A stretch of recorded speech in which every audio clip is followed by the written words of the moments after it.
Muy buenas, soy Gregorio Arjona Aranda y voy a exponer el tema de mi comunicación titulado Perspectivas de futuro profesorado de matemáticas de educación secundaria frente a destrezas del pensamiento computacional en tareas desenchufadas. Primero voy a empezar con un poco de fundamentación teórica.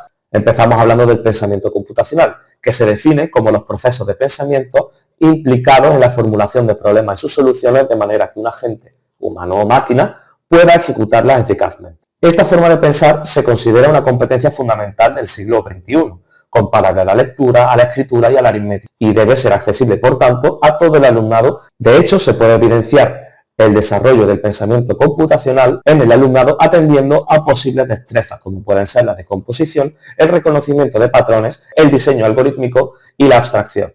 Hablaremos de ellas más adelante. Para trabajar el pensamiento computacional en el aula, se suelen hacer lo que se llaman las tareas desenchufadas, que no son más que tareas que no requieren el uso de dispositivos digitales, como ordenadores, calculadoras, etcétera, etcétera. Permiten al alumnado introducirse en ideas complejas del pensamiento computacional. Se deshacen de la brecha digital que provoca este tipo de recursos en el alumnado y facilita un paso gradual de lo manipulativo a lo más abstracto antes de enfrentarse, ya que estamos en este contexto, a lenguajes de programación. A su vez, este tipo de tareas rompe con el estigma de que el trabajo de programación debe ser individual y cerrado, aportando por su consiguiente posibilidades al trabajo en equipo. El profesorado tiene ciertas percepciones y barreras. Parte del profesorado manifiesta una carencia de formación técnica o antecedentes en ciencias de la computación, de cara a desarrollar esta forma de pensar en sus aulas de matemáticas. A día de hoy, afortunadamente, se pueden encontrar recursos que fomentan el pensamiento computacional de manera desenchufada, como CS Unplugged o Bebres, que no son más que bancos de recursos que ofrecen actividades para trabajar en el aula en distintos niveles educativos. Aún así, es cierto que el profesorado demanda más recursos educativos, especialmente ejemplos de buenas prácticas que se puedan llevar a cabo en las aulas y también demanda más tiempo para esa planificación curricular. Como objetivo en este trabajo se pretende llevar a cabo una actividad mediante un material llamado Turing-Campbell en el cual se han diseñado una serie de tareas que mostraremos a continuación en profesorado de formación. Y la idea está en ver cómo el profesorado interpreta las destrezas del pensamiento computacional en las tareas diseñadas. Empiezo hablando primero del Turing-Campbell. Es un juego que funciona como una máquina manipulativa con la que se implementan algoritmos físicos mediante piezas que simulan puertas lógicas. El juego se compone de un tablero y de una serie de piezas que permiten construir dicho algoritmo. A partir de ahora, pues lo denominamos caminos. De todas las piezas del juego se utilizarán las que aparecen a la izquierda, que son la rampa, la pieza verde, el cruce, la pieza naranja, el bit, la pieza azul y el interceptor, que a veces se le llama stop, la pieza negra. Además de las piezas, se puede ver arriba cómo aparecen unas canicas azules y rojas que se colocan en la parte de arriba a la izquierda las azules y a la derecha las rojas. En la figura de la derecha se puede ver un ejemplo de camino.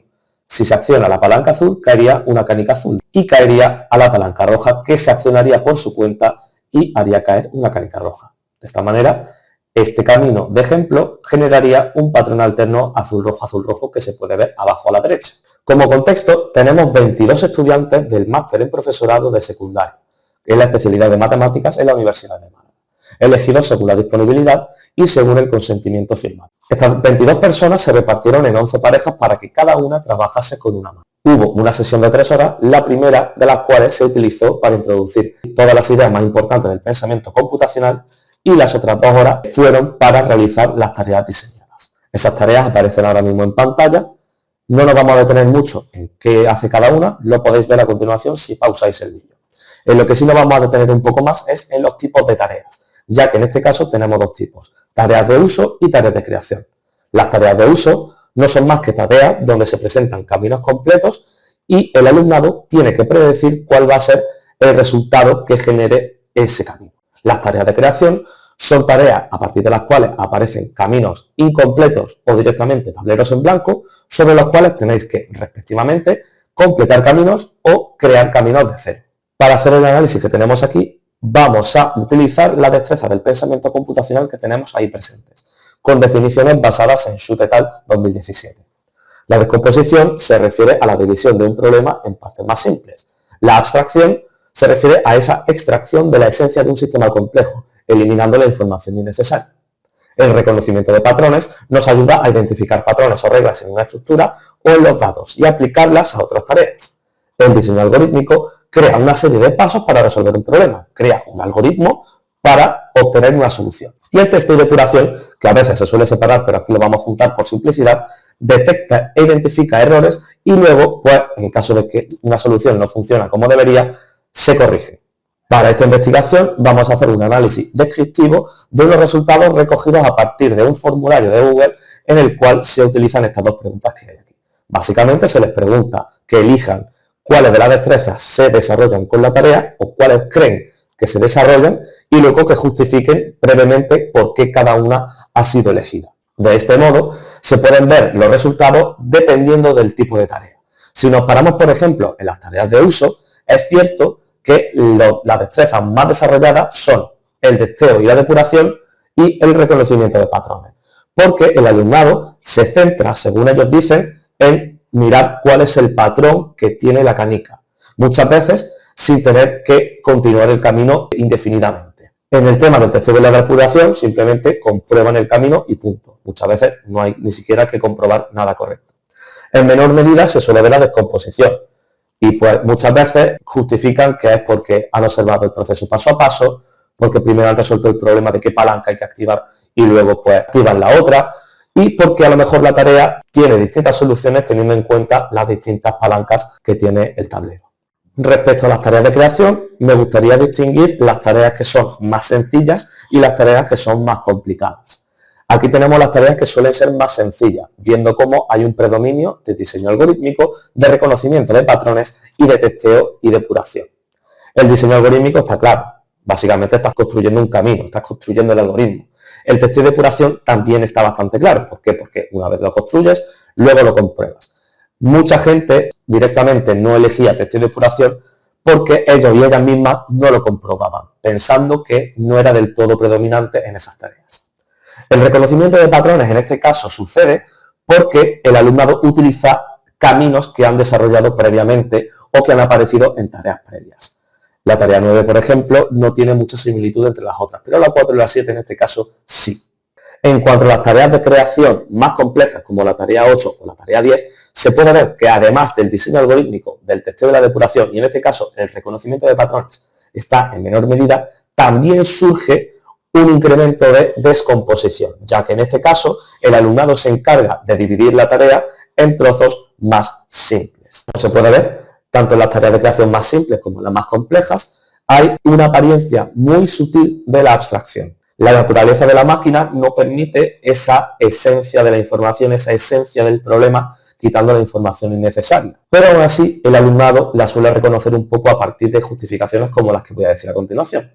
En algunas ocasiones simplemente reconocen un patrón anterior y deducen el pedido sin siquiera poner piezas en la máquina. Otros alumnos u otras alumnas directamente dicen que la abstracción aparece para comprender el funcionamiento de las piezas. De manera que cada vez que se aprende el funcionamiento de una, aparece la abstracción. En conclusión, el profesorado de formación comprende, sin distinguir entre tipos de tareas, que en las de uso se suele trabajar el testeo y depuración, mientras que en las de creación se suelen trabajar todas, predominando el diseño algorítmico y el testeo y depuración. No suelen ver mucho la abstracción como destreza que se pueda trabajar, y en este caso la descomposición suele aparecer en tareas más complejas.